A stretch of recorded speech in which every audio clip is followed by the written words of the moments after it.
Well, I actually worked with someone who was NLP Marin trained with Brianna Cavian for 6 months, not knowing what the work was called. At the end of the 6 months, she gave me a constellation. She facilitated a constellation for me, and she gave that a name.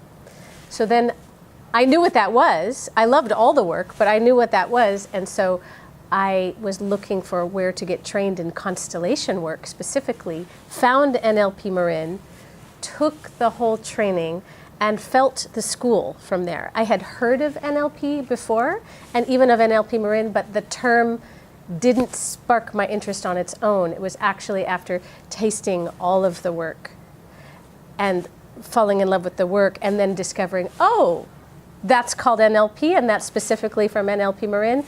I want more of that. And so then I started with the first NLP Marin coursework, and have now taken every course offered in them and TA'd everything possible, and am now retaking.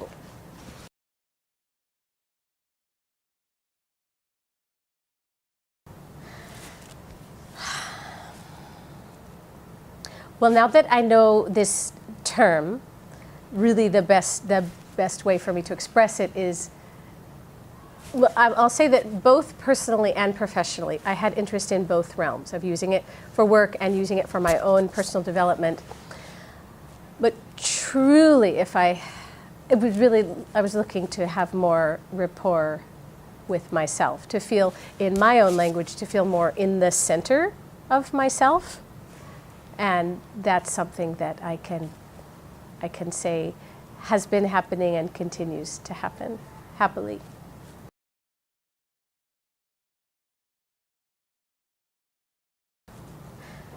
So the changes that I've noticed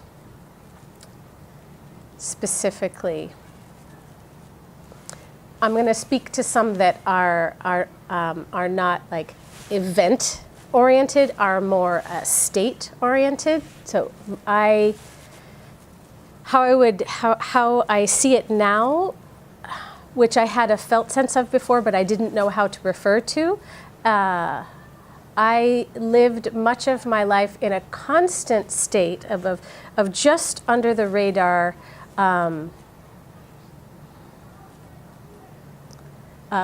fear or vigilance.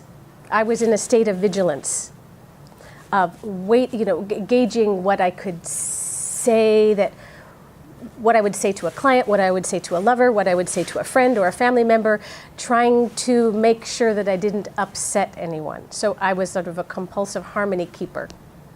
And it took more energy than I had. So my system responded to that through chronic illness, invisible chronic illness, meaning illness that you couldn't just look at me and know, oh, she's sick, but actually I was very sick.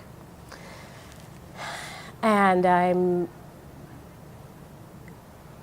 now, so this is again referring to the state that I'm experiencing now, is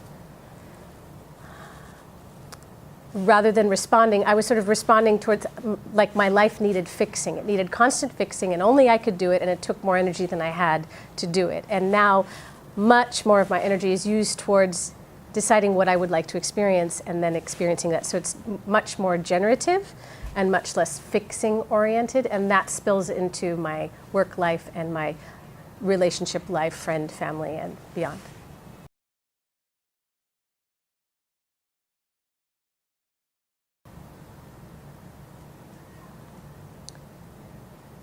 Oh, such a big question, and I would like to let anyone know who's considering this work that I'll just use my own language again, that it is possible to live in the center of yourself and still be human.